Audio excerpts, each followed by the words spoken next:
Hey guys! Welcome back to the See You Next Thursday podcast. Happy February! Happy Black History Month!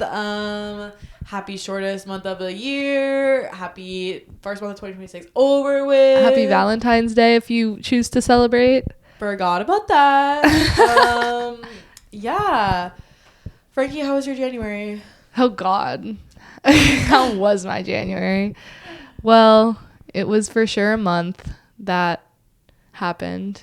It was just like, it's really freaking cold here. It's too cold. It's so cold here, and I like laying in my bed doing nothing, and I gotta stop doing that. That's what I learned from January, is I gotta get out of my bed. But it was a good month. We were talking about the snowstorm last week. I watched some documentaries. I should have watched like real movies, but I watched a couple documentaries. That was a nice change of pace, and hopefully like a lot of going to the movies in February, like going to the theater, because I feel like I didn't go to the theater as much in January because it's so cold outside. I don't want to go. Also, there's a train that doesn't run currently consistently. Yeah.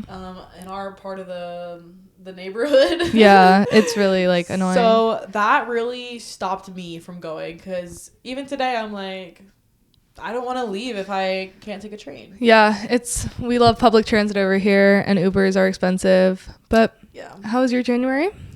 It was busy. It's your birthday month. It's my birthday month. It was fun. It was hard. Yeah. It's super slow in New York. I feel like everyone. A note for next year for myself, recording it. No, literally. like, it's time to hibernate. January is for hibernation. I need to remember move slower. So I feel like I jumped into so much, and then I was really overwhelmed, and I was like, oh my God, I hate my life right now. And I just need to slow down. And Oscar nominations come out. There's so much good happening. Yeah. The new year, I always have my New Year starts on my birthday every year. Does it start on January 1st? January 20th is when it starts. Yeah, and you're real for that. And so I feel like I just am stepping into a new year right now. Right now, yeah. That's lovely. February's so short though, so I'm stressed about rent. I know. I know. We gotta pay rent today. I'm stressed about rent, and it's February, but we're gonna make it work. It only being 28 days really does jip us. We should be paying less for February, honestly. And there's certain days I have off from jobs, and I'm and my place I work at emailed and was like, hey, it's slow season, we gotta cut back on some people. It's just so how do I live? So we're just gonna make it work. We're gonna do what we can, but we gotta make rent. So. Yeah. Real quick, we should mention that Catherine O'Hara passed away. She did. I saw that yesterday. One 71. of the. Yeah, so sad. It's just, it feels like we keep losing the greats. Yeah. Yeah. It's kind of devastating news. Also, just to see a headline like that is really unexpected. Mm-hmm. But rest in power, my girl. You will literally live on. You will live on Tress. Because Home Alone does not stop running. No. Neither does Beetlejuice. No, literally. Yeah. Yeah, you're so right. She is so iconic. She I've known her from young age because of Nightmare Before Christmas, her voicing Sally. That was my introduction to her. I didn't grow up watching Home Alone or Beetlejuice. I got into those. Well, she will live on as the holiday queen. Yeah, literally holiday queen. And also Schitt's Creek is people love that show. And I know she's had a bigger history with I think she's done comedy and improv too. Mm-hmm. And also she was just on The Studio, so I think that's why it feels really sudden and surprising, is because she was actively working. She's nominated for a actor award, I think, for her work in The Studio. It's just crazy stuff that people die and that have never died before. It's crazy. And in February or January of 2026, yeah, I'm hoping though she will live on. Yeah, she will be remembered so fondly. Yeah. So yeah, that was great that she mentioned that. Yeah. We have a few things to cover with movie news today. The BAFTA nominations came out after the Oscar nominations. Yeah. Weird as hell, but yeah, like, that's not usually how it happens, right? it is. Oh, BAFTA normally comes out after Oscars. Yeah, which is always like random. I also feel like since they have 6, it's like these are your 6th place members. Yeah. But yeah, do we want to go through them? Do any like highlights? I mean, maybe just highlights. I noted, well, for Chase Infinity got in leading actress. Like, that's beautiful to see. I love the category of outstanding British film because I just think it's like really fun to like highlight that. Like, I don't know. It's like when NBR does like first time directors or whatever, or indie movie. Like, it's just a fun another list. This is crazy though. Like, it's crazy, but it's funny. Like, it's so funny. 28 years later, The Ballad of Wallace Island, Bridget Jones, Mad About the Boy, Die My Love, H is for Hawk, Hamnet, I Swear, Mr. Burton, Pillion, Steve. Like, it's just a great collection of movies. I think it's really Pillion, funny. not even out in the US. I can't wait to see Pillion, guys. I'm like, really hyped for Pillion. I need to see that. But Ballad of Wallace Island mention, 28 Years Later mention. yeah, like, we're gonna be talking about that a little later. Yeah, really cool stuff. Yeah, and then again, like everything is just feels like these were our 6th in our Oscar nominations. Yeah, a lot for I Swear, which like didn't get a lot of love in the US, or it hasn't released yet. Like, I don't know much about that movie. Yeah, I can't say anything because I have no idea. But I love that it's getting noticed at the BAFTAs. Yeah. Jesse Plemons did get into leading actor here, which is nice to see for him. And Kiki's plugged. You didn't know. Kiki posted on her story about Jesse not getting in. Yeah. Like, she plugged, so. You're so funny. She is. Yeah. Not English language film. It was just an accident. Secret Agent, Sentimental Value, Surat, Voice of Hinderjob. No other choice not mentioned. I don't know about the British. I'm just like still pressed about No Other Choice not being in the Oscars. I think everyone is like revenge. No Other Choice is like the random miss of the year. Like, everyone is really upset about that. Yeah. Not getting in. There's always one film every year everyone's like just didn't get any love. No. Academy didn't show any love to it. And Marty Supreme didn't get into score for BAFTAs because I know people were upset about that for the Oscars. Well, we all know. I mean, like, it's done deal, but until a score like that gets nominated, it's like it's not happening. Oh wait, news. I texted you the tweet. So at the Oscars, we got confirmation that I Lied to You will be performed. And that is honestly all that I care about. Like, you can cancel the rest of the broadcast. All I want to see is Miles Catton up there screaming his heart out with Ludwig behind him. Well, who's opening? Do you think it's Golden, or do you think I Lied to You's opening? I think I Lied to You's opening the show. I Lied to You, I think, is a better opening than Golden. It like kind of eases you in a little bit better. I think I Lied to You's opening the show because just like the literally, and then like, you're on like a high note for yeah, for best supporting actress. You know what I mean? I just got chills thinking about like what they're gonna do with that performance. I need pyrotechnics. Also, like the dancers. That'd be cool. That'd be really cool. It's going to be a moment, and I am so excited. Like, I think Golden will be great too. My ladies will kill it, but like, it's gonna be. And I'm very happy about this announcement that obviously I Lied to You will be performed, but some people are really annoyed that the other 3 nominees aren't performing. Well, it's Diane Warren. Yeah. Okay.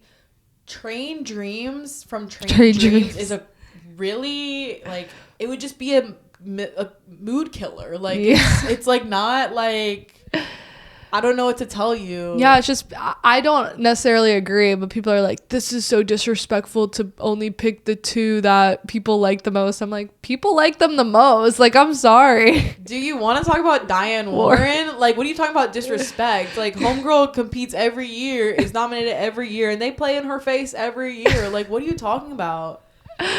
Yeah. Like, I'm sorry. Like, if you want to talk about you're disrespect, like, Diane Warren, I don't think has ever performed. Like, she probably has. Anyways, but, like, we won. Like, all I have to say is, like, we won because this is what we wanted. And we told them that if you do this, the broadcast numbers will be breaking the scale. Like, all the way up. Yeah. So, very exciting for Oscar night. I'm excited for that. I'm excited for Oscar night. I think, like, after nominations always come out, like, everyone is so pressed and, like, plucked, and, like, everyone's like, this person missed, oh my god. And I'm just like, this is a fun thing. Like, we need to have more fun. Yeah. We need to have way more fun with this, because it's gonna be over before we know it. I know. It's gonna be done in a month or two. So yeah, you're right. That makes me so sad. That's what I'm saying. Do we want to talk about Sundance? Yeah. So speaking of cold, speaking of freezing and frigid. The Sundance Film Festival just wrapped up, and the jury awards were just announced. There was a lot of jury awards that went out that were films that I added to my watch list. Mm-hmm. The U.S. dramatic competition winner went to a film called Josephine. Very excited to see it when it comes out, because Minari won that award in 2021. Coda won that award in 2022. It'll be really interesting to see how this film evolves. It'll be interesting to see how all the films evolve, actually, from Sundance, because I know Train Dreams came out of Sundance last year. Yeah. The Our Invitation. faves, This year was a big... Yeah, there was a big bidding war over the Invitation. That was like, I don't know, just a lot of talk on Twitter being like, they've never stayed up all night since 10 years ago. You know what I mean? Just like a lot of hype around it. And I think it ended up going to A24, which is exciting. It did. And a new Gregor Rocky film. Yes. With Cooper Hoffman. Client Wake that up. Client of the friend show. Of the Cooper show. Hoffman. Friend of the show. That's my client, but yes, friend of the show, Cooper Hoffman. I'm like really hyped to see that. A great Sundance for Olivia Wilde. Like, yeah, it was kind of her Sundance. Also, like, Olivia Wilde making a comeback. Like, is she back? I think she's attempting to come back. Yeah. I think that's what's happening. After Don't Worry Darling, I think she has like some redemption. Yeah. But Needless, I'm like really excited to see, yeah. And like I feel like locked in this year because my love for indies has grown into a lot over the past year. So congratulations all the winners. Can't wait to watch your films. Yeah.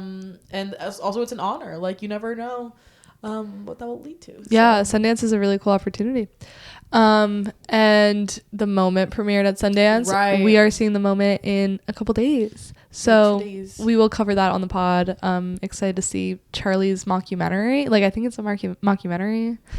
It didn't get rave reviews on Metacritic, but I'm not expecting this to do good on Metacritic. Like, yeah, like I have yet to understand like who this movie is for. If it's like for her diehard angels, or if it's for like the broader people who participated in Brat Summer, or if it's for like people who enjoy documentary, like who, like I can't tell who this movie is for, but I'm excited to see. She's literally living in the moment of this era, though, I will say. Yeah, she is using her Brat, and she's doing what every artist should do in every single era. Yeah, she's like literally taking it, and she's stretching it all the way until she can't, and honestly I respect. Yeah, and her fashion game has been really beautiful recently. The Wuthering Heights red carpet, her dress was so pretty. Did you see Margot Robbie? Have you seen her looks? Yes, I have thoughts on. I really love the dress she wore to the premiere of Wuthering Heights, but the necklace. No necklace? Did you see the necklace? No, what was it? Okay, they're calling it Elizabeth Taylor's necklace, but Elizabeth Taylor got it. It's basically like stolen goods from India. Like it's a necklace with like a big jewel in it that shouldn't be in the possession of American hands, you know what I mean? I had no idea. But the dress is like Margot's dress is gorgeous, and like I think before Barbie, she was having like a really bad run because she was with Chanel. I don't know. Like, I think there's like some tea there, but, but yeah, she was having like a really bad run of like outfits and dresses and whatever. But then Barbie, like, she kind of ate that up. She ate that up, but these looks so good. Gagged. Well, you know what? Before Barbie, I actually loved her Babylon premiere dress with the red lace. Yes. People hated that. I said, that's gorgeous. That's low-key gonna be my wedding dress. Like, it's so pretty. Like, I don't know if Margot Robbie really can look that bad, though. She can't, but Chanel was putting her in, like, I don't know, some ugly stuff. But she can never look like awful. You're right. She can't look bad. Like Wolf of Wall Street era, like yeah. We had some choices. I also feel like styling and her hair. Hair is tough. A big factor. I mean, she is classically like so stunning. Like everyone can agree across the board. Margot Robbie is like beautiful. Most beautiful woman alive. But like I think the styling for this press, she looks insane. If you haven't seen all of her looks, like the tran of the dress, the way it like puffs out at the bottom, there's like a picture of like the 6 people, like the director and her and like other people, and her dress just kind of covers all of their feet, and I'm just like, oh, insane. That's so beautiful. She looks so good. She wore this like little red dress and like sunglasses, had bows in her hair, and I was like, wow, like mama's dressed down. Mama's in the geese. I keep forgetting she has a kid now. Girl, that's crazy. She's actually mama, and she looks amazing. She looks stunning. Congrats, Margot Robbie. Congratulations. You're really killing it. That's all I have to say. Wuthering Heights will be another conversation for another day. Happy Valentine's Day. Crazy. Oh my God, crazy. Okay, sorry. Last couple things. I want to shout out the Black History programming in New York City. I hope that more theaters and just places in New York will be highlighting Black directors, Black filmmakers, all that fun stuff. But AMC actually has a really fire lineup this year. All through February, they're showing films by Black directors, Black actors. Ryan Coogler, his first film and then his most recent film is getting shown. Will Smith is getting like a whole day given to him, basically. The Woman King, if you haven't seen that movie, Love and Basketball. I highly recommend you go to that because that's really cool. Yeah. AMC doing that is super lit. Right. And Regal's doing like a Valentine's Day month-long series, which is really cool. We should definitely, though, remember why February exists. BAM is doing a it's called Black and Loving, The Artist Way. It's like 3 short films highlighting just Black American artists, pieces from the Harlem Renaissance, really cool things. I am planning to go to that. It's on February 11th. Last year, Paris Theater did something. I don't know if they're doing anything this year, but we saw The Five Bloods. Yeah, that was a really cool experience. That was really cool, and they showed a lot of great films. Was it free? Was it free? I think we saw it for free. It might have been free or like $5. Yeah, it was like really cheap. I hope the Paris Theater does something like that again, because seeing The Five Bloods in a theater was like kind of really cool, because that movie is basically just a Netflix movie. So, and you should definitely see that movie in a theater.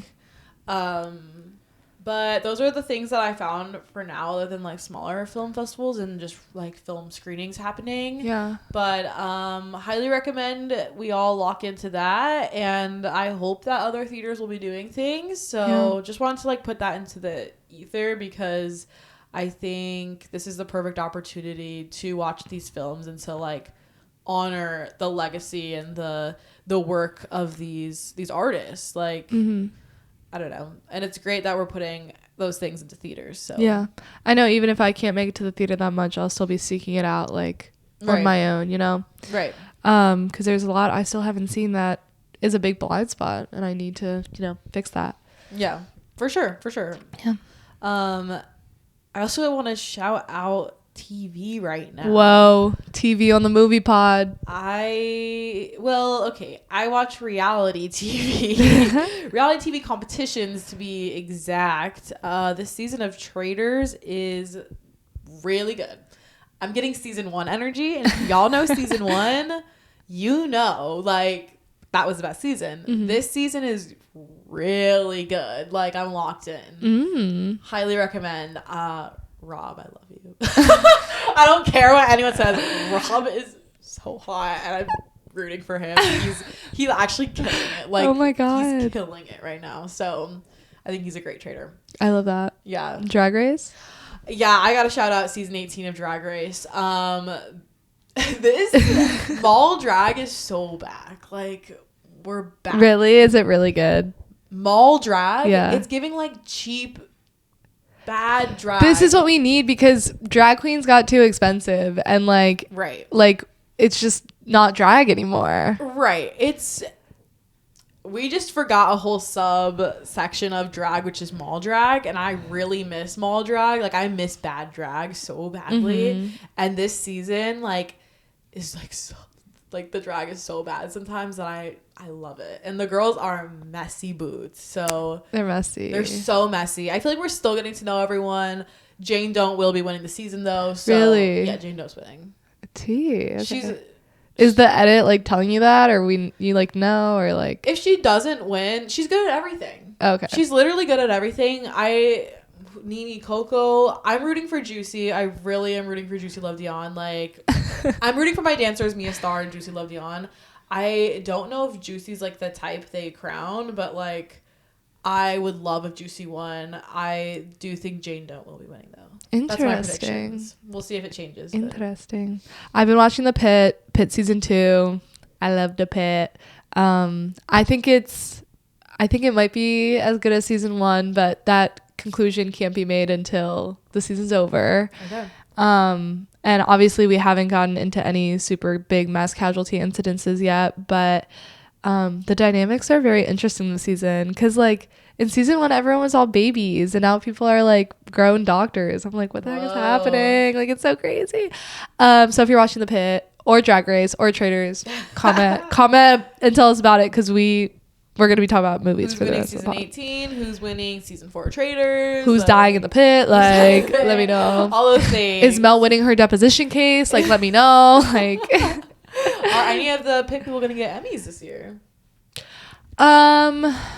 Yeah, I wonder if they'll dominate this year like they did last year. I wonder if like some supporting like roles other than Catherine Lanassa will get nominated. Like I know Patrick Ball's a favorite.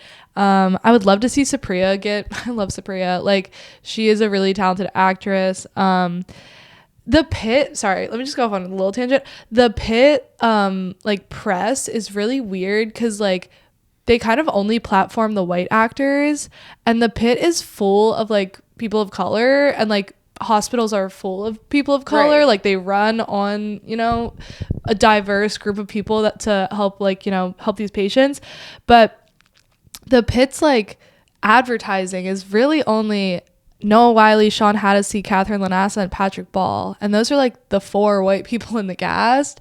And it's just really weird, really interesting. Obviously, they wrote off, not obviously, but they did in fact write off the lead Black female character from last season.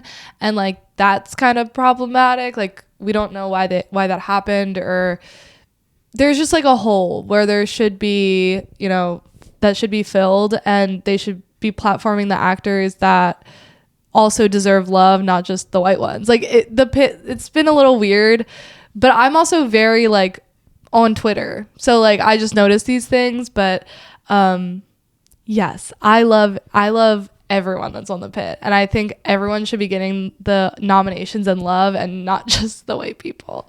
That's how I feel. That's really worth mentioning though, because like that's weird. That's weird. Yeah, like I'm sorry, it is weird. And I'm sure like we see the same things in movies, not just in TV, but we got to get over that. Like, stop doing that. It's fucking February. Like, let's go. Let's go, guys. Like, it's also 2026. Let's just like not do that. Yeah, in the big year of 2026. In the big year of 2026. But that's our little TV segment. Yeah, shout out if you want more. I only watch trash, so get ready. Let's get into some movies. This podcast, we are doing a Slop or Not edition of January 2026. Yes. So January is a month. It's interesting. The releases of this month are always very interesting. Sometimes it's like we're playing catch up to hopefully get a nominee. Sometimes it's like we are just putting whatever we want in the theater. Yeah. It's like a weird experimental month every single year, I feel like, for film. Well, are you going to see the Melania movie? Girl. So people in New York are going to see this movie. I checked. You checked? I checked. I will not be participating in that. Oh, no. Why are we going to see this movie? I don't even know why it exists, but... We know why it exists, but like... I guess you're right. It's just really weird to me. That really baffles me. Like, we are in a time where that can happen. Okay. Got it. Yeah. So no, I won't be seeing that one. But we saw some others, Slop. We did. Or not. Whatever you want to talk about. Whatever you feel. Should we start with People We Meet on Vacation? Yes. This is like one of my first watches of 2026. Me as well. Which is so funny. You read this book. I did. So People Meet on Vacation is directed by Brett Haley, which he's directed a bunch of other, like, I don't want to call them like young adult novels, but these are mostly young adult, more, I guess there can be adult novels as well as he did an indie feature that he wrote. This is written by Emily Henry. I am okay on Emily Henry. I think she's a pretty good writer. I kind of binge read her books, like, out of like, I don't know if I dislike them or if I just like that's like the slop that I want to consume is that. I don't know why, but numerous writers were on this film as well to help kind of make this a concise plot, because the book is pretty long. There's a lot of chapters. It is broken up how it is in the book. I was gonna ask, is that how it's? It is. It's broken up by this summer, 10 summers ago, yada yada. There's a lot of other summers we are missing, and they kind of combined a few of them, because they had to. Yeah. So what'd you think? There's no way they're fitting this entire book into a film. Yeah. Like, there's just no way that's happening.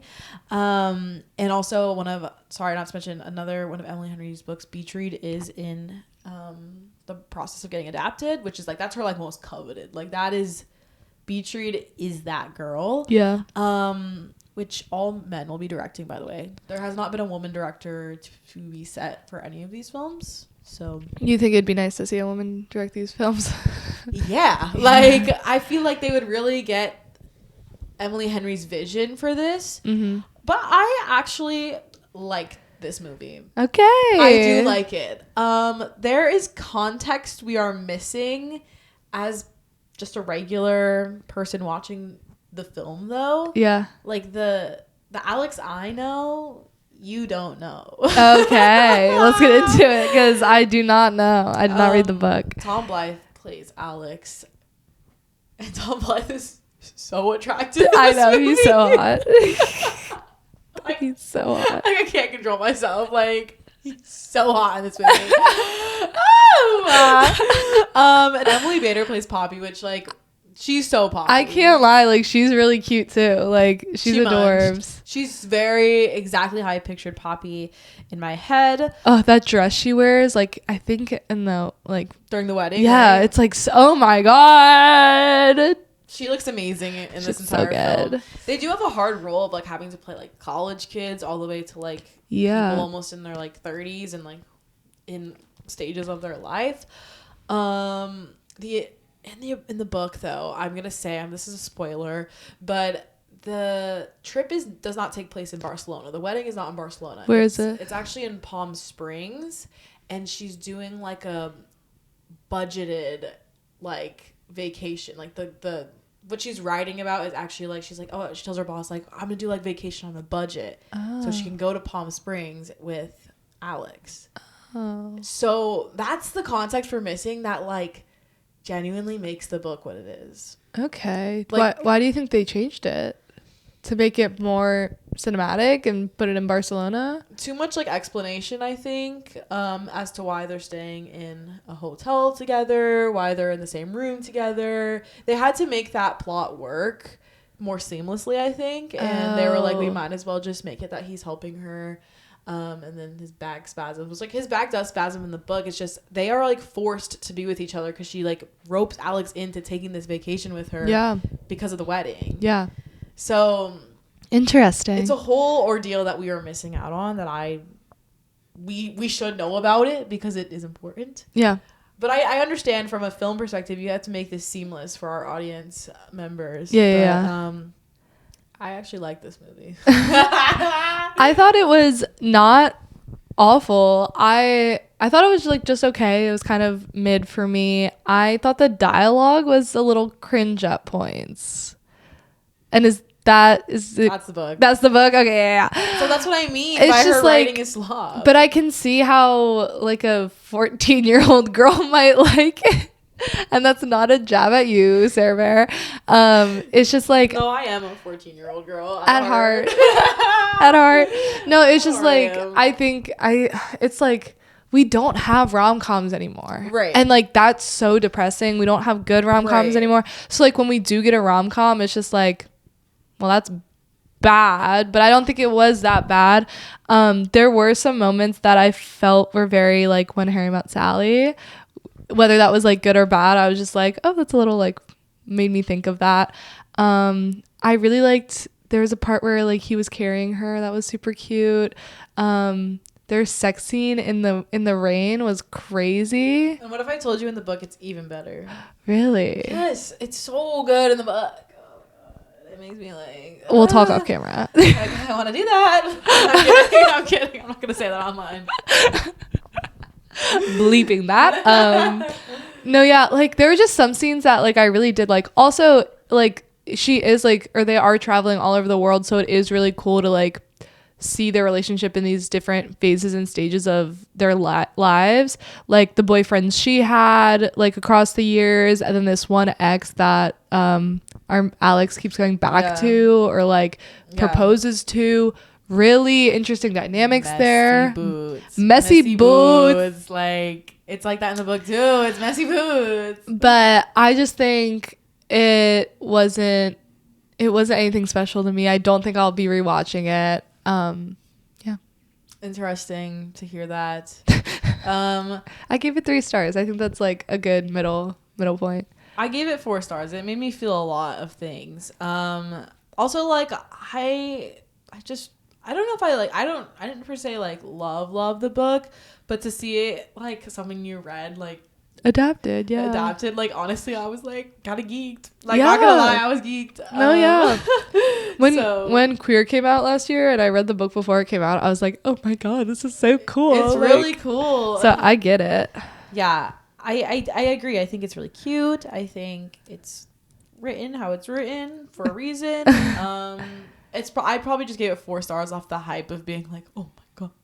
No, I've done that before with rom-coms too, where it just like hits you. It just hits you in the heart, and you're like, oh my god. Specifically when he was like, every year we're gonna go on a vacation together. And I was like, I miss it. I miss the chase. The chase, bro. So is it Slop or not? What do you think?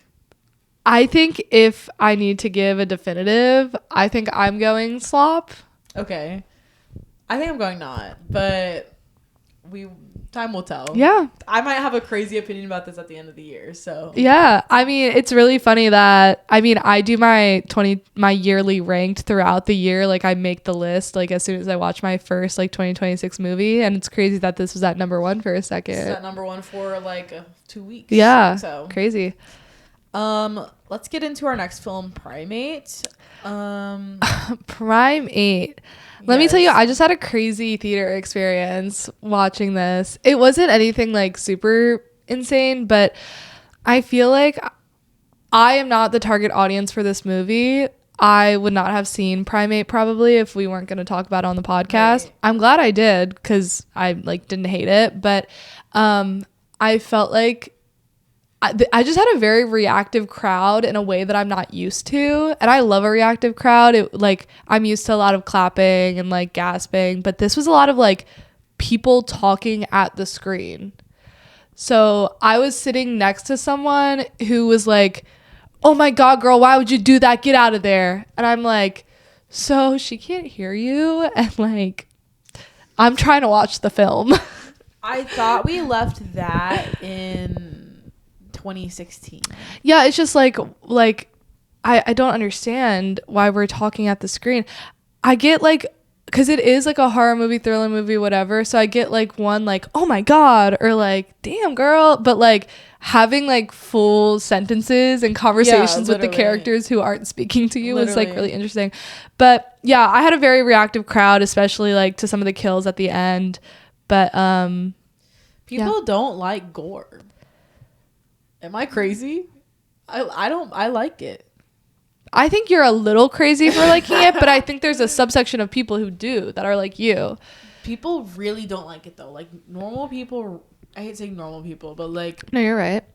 Like the average person does not like seeing stuff like that, and that's what I found out. That's what I discovered watching at this movie. Because a lot of people would just be like, "Oh," that was me. I was like, "Oh." It was crazy. Like so many people did that.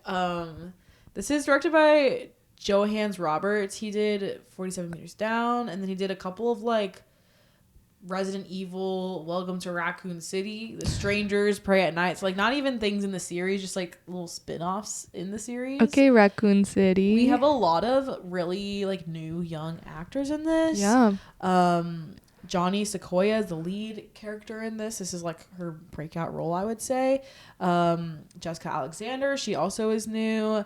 I want to shout out Troy Kotsur though. Oh my God. Do you know how I didn't know he was in this movie? I didn't know that either. Do you know how happy I was when I saw Troy Kotsur and I was like, "Oh, we have an Oscar winner in this film." Troy Kotsur is an Oscar winner. He was in Black Rabbit on Netflix, which is a TV show. So like that was a really popular, really good TV show. People really enjoy that. However, to see him in Primate, I was a little gagged. I was gagged.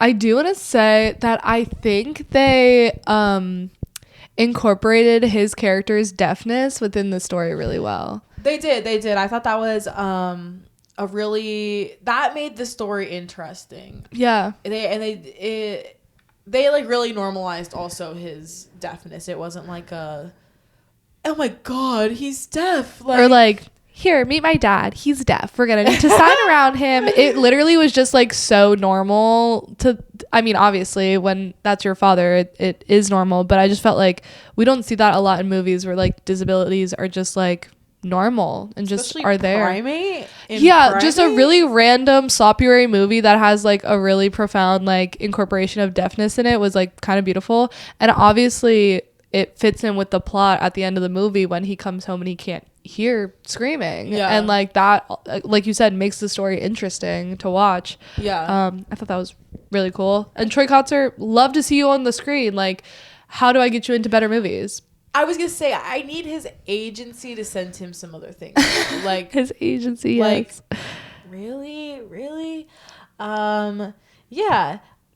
I also want to touch on like, why are we releasing horror movies in January? Like, I really miss October horror movie releases. Even a summer scare is fun. Like, I really don't mind that. It's just like January. I feel like we could, I think because October, people do use that as like the preemptive Academy Award stuff. Like, it was just an accident. It was released last year in October. We just get off of New York Film Festival. Sentimental Valley was released in October, November last year. Like, I just think there's like prime real estate. So I guess that's why. But like, I want to see a shitty horror movie in October. Like, well, I was gonna ask, do you think if this movie was like in June, July, August, or October, do you think it would have like done better, or like do you think it fit in January well? Like no. But this is like a summery vibe. They're in Hawaii. It is. They are in Hawaii. I think, bro, the house they live in is freaking insane. This pool they have, freaking Mama insane. must have been loaded from this monkey, from Ben. Like, bro, this yeah, I don't even know what to say. This movie's insane. Like, another thing is the monkey, to me, at some points, looked like a human in a monkey suit, and I know it was. It was a human in a monkey suit, which is really cool. Love the use of practical costuming and not like CGI for the entire thing. Right. However, there were moments where I was like, I can see the human's eyes like behind the mask, and I was just like, this is weird. I was like, ooh, like, it's definitely interesting. And he's ripping their fucking faces off. Like, what the? Oh, Ben is going in. Ben is crazy. I also like, they used like the technical term for rabies in the beginning of the film, and then they never went back to it. They just never went back to that. He had rabies. Yeah. He got rabies from the squirrel he ate or something. Yeah. They just never went back to that though. I want to point that out. Yeah. I just thought it was really funny. I hated the drool and the monkey like had like drool and nastiness everywhere. And some of these injuries that the monkey gave these kids, they should have been dead hours ago. Lethal. The bite in the leg. Oh, she's gone. Oh, baby, she dead. She's gone. She's floating in that pool, but not much is happening. I don't know if this is a lethal injury, but when the monkey pulled that girl, like basically scalped that girl, I was like, oh, sorry, spoilers. Scalped that girl in the pool. I was like, oh, I'd kill myself. Like, also, you're done. You're cooked. You're like, done. What? A head injury, you're done. What? This is insane. Yeah, insane movie. Crazy movie. Do I think it would have done better at another time of the year? No, but like we're taking risks in January, so I think this would be like a fun watch, like at a party on the screen in the background. Yeah. Like this is that type of movie. This is a pool party movie. Yeah, I put this on at the pool party, and I kind of like it. When the friend, they're not even friends, the guys they met on the plane come over. Oh yeah, that was fun. That was really cool. That was really interesting. Really cool. Yeah, I liked that. I'm normally not a horror person, but I'm really trying to get into it this year, like just to go and be scared. You amaze me because you're not a horror person, but you love body horror. Right. I do love ick and gross. Yeah, and we'll get into that with Boner Temple, but is this Slop or not? This is Slop. This is true. This Slop. is absolutely Slop. Slop in the sloppest form. Like, and I can't believe Academy Award winner Troy Kotsur is in it, but I'm happy he got his bag, and I want him to get even more bags in the future in better movies. He's not Slop. Some of these kid actors probably aren't even Slop either, but like this is their big break, so I'm proud of them. I know you have to do like stuff like this before you. Do you think Primate will return? No. I think this is a one and done. Primate 2? This got to be a one and done for Joanne Roberts. But he's making horror movies. He's like trying to get up there. Yeah. So I appreciate his effort, honestly. Yeah. I didn't notice anything about like the cinematography that was bad about it, or like there was nothing that stuck out as like, oh, this is a bad movie. It's just like the crazy premise too. You just watched Jordan Peele's Nope and you were like, wait, I'll make the backstory. Exactly. Like there's nothing awful about it, but it is just like a Slop movie, you know? Just the plot itself is Slop, low key. It's Slop. Yeah. It's Slop. Let's move on. Let's move on to something that's not Slop. And this is 28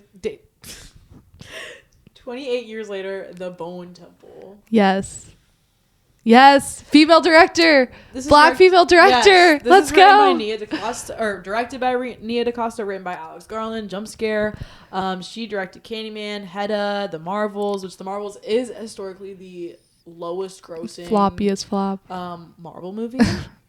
Alex Garland, Jump Scare, like I mentioned. Danny Boyle, producer. He is confirmed to be returning for part 3 if part 3 gets made. I think it will.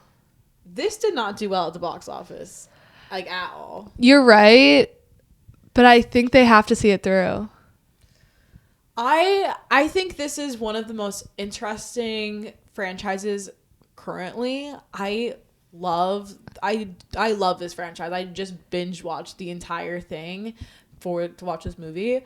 Because I was hearing lots of buzz about it on Twitter, like this is rare to have a good movie in January.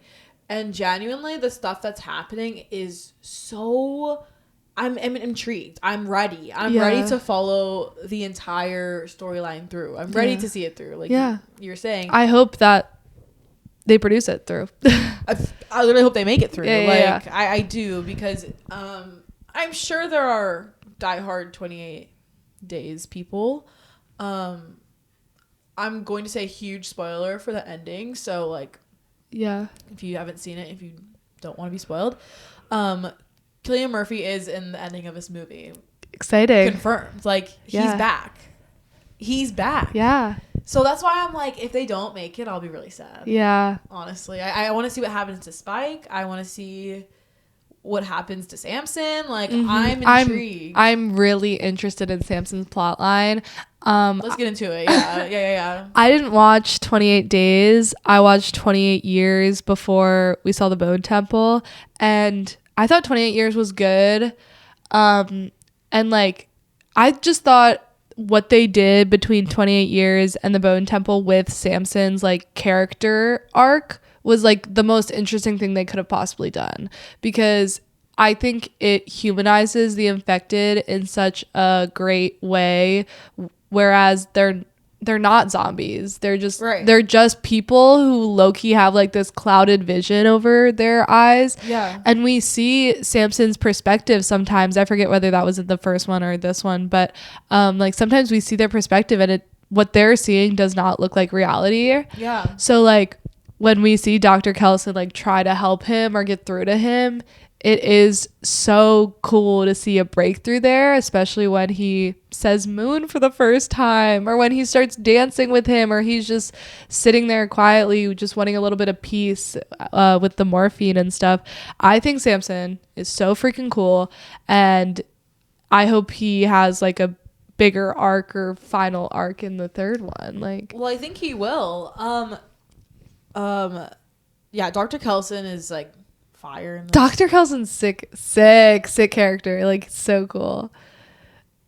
And like the highest point of this movie is when they enter the quote unquote bone temple, and this performance, this theatrical performance happens. Yeah, that is so fun, electrifying. It makes you like love cinema. Yeah, like, truly, it's so much fun. It was an incredible sequence, especially, and it's so unexpected for a movie like this. And like you were saying, it really humanizes the infected people, but also like makes it different from other movies that are just about zombies and vampires and infected people in like a dystopian, post-apocalyptic, like, right. Yeah. And it makes sense. It really, really makes sense in my opinion. It was so cool to see Samson's memories. Yes. That was like, whoa, like we're going back to like literally the 28 days of it all. Yeah. It was cool to see when he's attacked and then he makes it out. Yeah. And Dr. Kelson has found a remedy. Like, so I don't know what that's gonna look like. I also think Jack O'Connell, he's in his bag right now. Talk about a fine actor. I'm like deeply attracted to him for no reason. I think this movie is goofy. Like this oh, for sure. It's so goofy. You have the Teletubbies for no reason. Yeah. You have the matching wigs and jumpsuits. Like everyone's named Jimmy. It's really goofy and funny, and I think that really helps the movie. It doesn't take itself too seriously, but these actors are acting down. Yeah, and like all of these actors, even Alfie Williams is Spike. Yeah, he was born in 2011, by the way. Stop. To hear that, I was like, oh. Yeah, he's insane. But he's I know he takes more of a backseat in this story, which people had like a lot to say about that. They didn't like that it wasn't enough about Spike. I can see that because the first 28 years was so much about him. Yeah, literally all about him. But I think this one is more about like the cult he becomes a part of. Like we learn so much about Jimmy Crystal and like the people who follow him and like what they do, like what they believe in. And I think it's interesting to learn about like the belief systems of people in a apocalyptic like scenario, because like clearly he worships the devil. Yeah. And that makes it so interesting. And then they meet Kelson and they think he's the devil. Like, it's just so. And then Jimmy's actually the devil, which if Yeah. I had a nickel for every time Jack O'Connell played the devil, yeah, I would have 2 nickels, which is weird, but a coincidence. And I love the direction of Jack O'Connell's career. I really like him as an actor, so it was really fun to watch him. I also love that Nia DaCosta like replicated Danny Boyle's like cinematography and editing style. Mm-hmm. She like is trying to make this fit into the franchise, and it does fit. And I do think it's necessary. Like it actually ended up being really important because there is a cure, and we see the perspective of the infected people. And like, I don't know if I really mind that Spike is in the background. Because like if you're a 12-year-old child, like I would also just be afraid. Like, yeah, well, he makes a connection with that one Jimmy. What's Jimmy Inc. Jimmy Inc. He makes a connection with her, and like that relationship is super important because they're like the only two who make it out at the end. Exactly. Yeah. So I think even though he's like more in the background, it's still like his story, kind of. It is, because he's the one who knew Kelson from the previous movie. He's the one who, like, you know, brought Jimmy there. You know. It's like a fun like side quest to the actual plot of the movie. Yeah. And I love it. Like, yeah, I really, really wreck this. People are saying if this is how the rest of the year looks, and like we have a really good year for movies. I hope, yeah. I think this was, to me, it's a hit. Like I really liked it. Oh yeah, this is not slop to me. Talk about needle drops. Talk about a needle drop. Talk about a freaking needle drop, because this is insane. The songs are so good in this movie. Also, like, the sound design I think is really good in this movie. It just sounds so good. And yeah, I really like Kelson's like bunker where he lives, and like how he just he plays music. He loves to dance. He loves living in solitude, and like his friendship with Samson is just like really beautiful. Like I love Samson. Yeah, Samson's your man. Love Samson so much. Also, like that, like it's like a Frankenstein-esque story between the two of them, and those are so fun and interesting. I love movies like that. Yeah, I love a movie like that. So yeah, I highly recommend. Jimmy Crystal will return. Yeah. Do we know what the plot of the next movie is? It's got to be about Spike getting back to his civilization. What happened with his dad? Did his dad ever go looking for him? His mom's gone, so what's the family dynamic? And then how does Killian fit into that? He's helping them? He's in the first movie, and I'm assuming Killian's gonna help, and he's gonna rejoin civilization, or he's gonna take over. What if Killian's kid and Spike fall in love? Oh, it's a rom-com. Oh, sign me up. I'm there. I'm just like hyped to see Killian back in these movies, because like feels like long awaited. Like, yeah, I low-key got spoiled that he was in the movie on Twitter, but I'm so forgetful that I forgot. And I was surprised when I was in the movie theater. I was like, oh my God, Killian's here. Then I was like, wait, I kind of knew that, but I didn't know that. You didn't know at all, which was great. Yeah. Yeah. But I hope Selena returns. We'll see if Selena made it out. Yeah. And when I say we got jump scared by Alex Garland, we actually did. We had no idea he wrote this movie. I had no idea he was behind this entire franchise. Yeah. And my bad on that, but when his name popped up written by Alex Garland, we went, oh, like, because we know how I feel about Civil War. Warfare. And Warfare. I didn't watch Warfare, but I didn't watch Warfare either. It was a protest. But we know how I feel about Civil War. It was a protest. Yeah. Lastly, really quickly, I'll just mention The Rip, which is on Netflix. Tell me about it, girl. This is directed by Joe Carnahan, who has just been doing a lot of B-level movies, like action movies, I will say. I put all Slop movies, by the way. This is loosely based off of a true story, something that happened in June 2016 with illegal marijuana growth. It's not entirely accurate because, yes, it is a movie, but the site and the people involved is all based on a true story. This famously stars Matt Damon and Ben Affleck, who also have executive producer credits on this. Dynamic duo. Yeah. Boston Kings. And like Matt Damon has 2 movies coming out this year, The Rip and then The Odyssey, which is crazy. First of all, that's a wild lineup. The dichotomy. And he recently was just in Interstellar, Oppenheimer, and like I said, The Odyssey. Like he's in his Christopher Nolan bag. Like, he is Chris's go-to. Yeah. Whereas Ben Affleck, he was in Gone Girl, which is great. Dazed and Confused, and then after that, he's kind of all over the place. He's with J-Lo. You know, Steven Yeun is also in this movie, Academy Award nominee. Teyana Taylor, Academy Award nominee. Love. Catalina Sandino Moreno. This is like one of her bigger roles in a film, like in a more of a leading role. Mm-hmm. So like a really stacked lineup of people in a B-list movie. Yeah. And it just was this a Netflix film? This is a Netflix movie. Yeah. Okay, it wasn't in theaters. Yeah. No.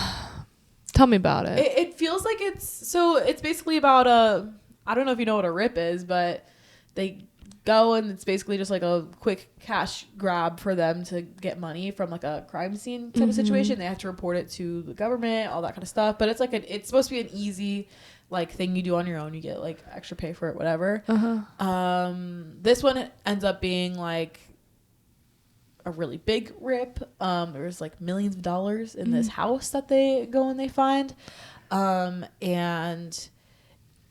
like throughout the movie, it's like you're supposed to be like it's like a twist. Like you don't know who's tattling on who, but like people are trying to come get this money. Everyone wants this money. Yeah. It's like $20 million or something like that. Yeah. I want it too. Hell. And so Matt Damon's telling everyone different numbers. Like, oh, it's like $3 million. $20 million. It's $30 million. It's this and that. And that's how they discover like who basically ratted them. And also there's like someone gets like shot. Like Ben Affleck's like love interest gets like shot and she's dead over this money basically. Tea. Yeah, because she knew how much was in the house, yada yada. But it's just like an action movie. They find out it's Steven Yeun's character, which I was like, damn, I love him. Yeah. I love him. I love him so much. He is in like so many of my favorite things.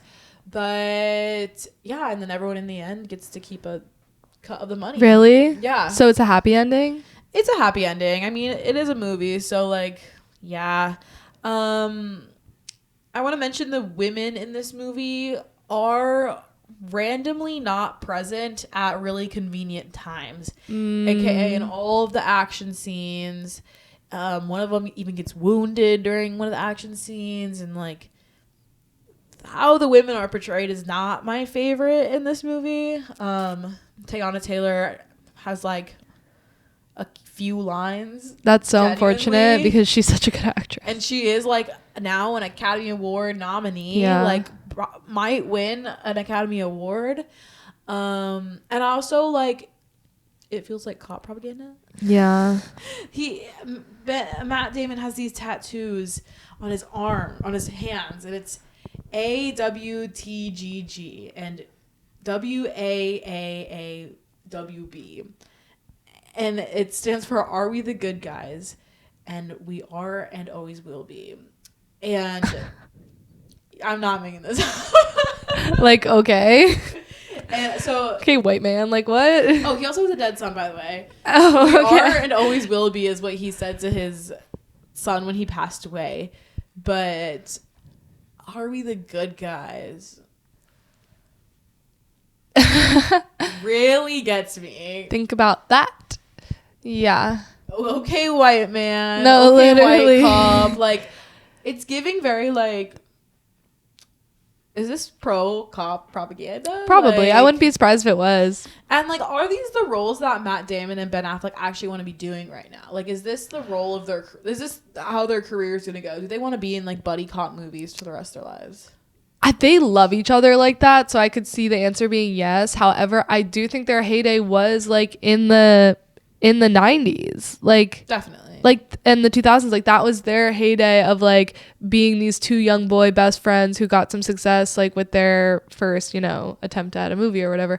And like now they're old and like not as attractive anymore, and I guess their only route is to do these like streamer movies that gives them funding to like make projects together. But I mean, like you said, Matt Damon is like on the like still on the rise with like he's literally leading The Odyssey, which I know he could be an Academy Award winner I know. for that, you know. But Ben Affleck is like not really doing anything, right? and I think maybe the only route for them to keep working together is to keep making stuff like this, which is like I'm not the target audience for that. I love Good Will Hunting. That's one of my favorite movies, but like that's an entirely different era that they cannot go back to in their 50s. Oh, never, you know, like never. that's just like they can't do that Did anymore. you see Air? I did see Air. I did not love that movie. That was a very dad movie, Yes. dad watch movie, and I was just like, okay, like this is fine, I guess. But Did you see The Last Duel? I did not see Last Duel. Last Duel is also very interesting. I ended up actually not minding that movie as much, but like again feels like it's a period piece action movie. Yeah. Really weird though. Like I don't know. I just thought it was interesting that these two men, big movie stars, famously did all these movies together or joined together for a movie like this one. Yeah. Slop or not. I recommended this to someone at work. Like I recommended this to like my manager at work because he was giving me some movies that he liked, and I was like, "You like kind of okay movies, so I'm gonna give you this You rec. should watch The So I'm Rip. gonna hit you with this rec right here. I think it's a high slop. High slop. Almost not, but high slop. I know a lot of people really like this though. Okay. So I might have to lock in. it was just the cop stuff That never sits right. yeah that kind of It's like hard to do that correctly. especially when like crazy things are happening in the world today surrounding the cops. Like it's really I don't know if this is a movie that I would want to be putting out in this day and age, but like I know it's a true story, so Yeah.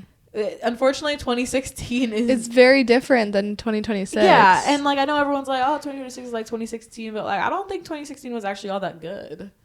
No. Oh, absolutely not. 2016 was not good. I don't know, y'all obsessed with the concept of 2016, but like I don't know if I want to go back. That was just the last time they remember feeling joy. Like, so they want to go back. Damn, that's crazy. That's crazy. That's just what I think. That's why Can't everyone wants to relate. go back to 2016. I don't.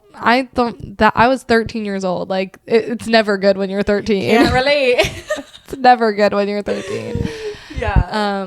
Can't relate. So The Rip. Okay. yeah.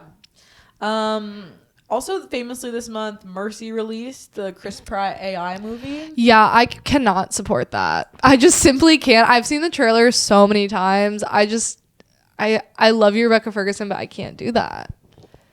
I don't know, man. I don't know if I have it that much in me to go see this. Dead Man's Wire also came out. Yeah. I am interested in that because I do like Coleman Domingo. So Is that the only reason? I kind of. I'm seeing Send Help, the Sam Raimi movie today. Wait, you are? I am. That's so exciting. I'm really excited to see it. And the moment.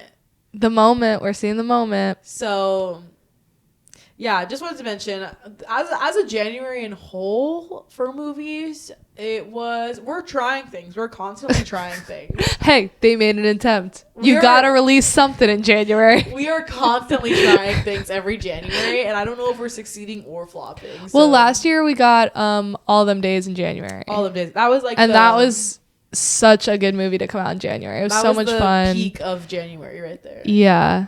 I'm really excited for the moment because we're going with our friends. Yeah. So that's gonna be a fun little outing. Yeah, and I am excited for February. I mean, the controversy around Wuthering Heights is palpable, and it's bad. It is bad. But I am interested to see what Emerald Fennell does. Yeah. I'm interested in what this movie is. I did not read Wuthering Heights, Me neither. but I'm interested. And Pillion comes out this month. I'm very excited to see Pillion. Yes. So I want to see Send Help. Maybe I'll see that sometime next week. And I got tickets for Surat. Yeah. With director Q&A. Oh, so you're gonna stick around and tell me what happens at that?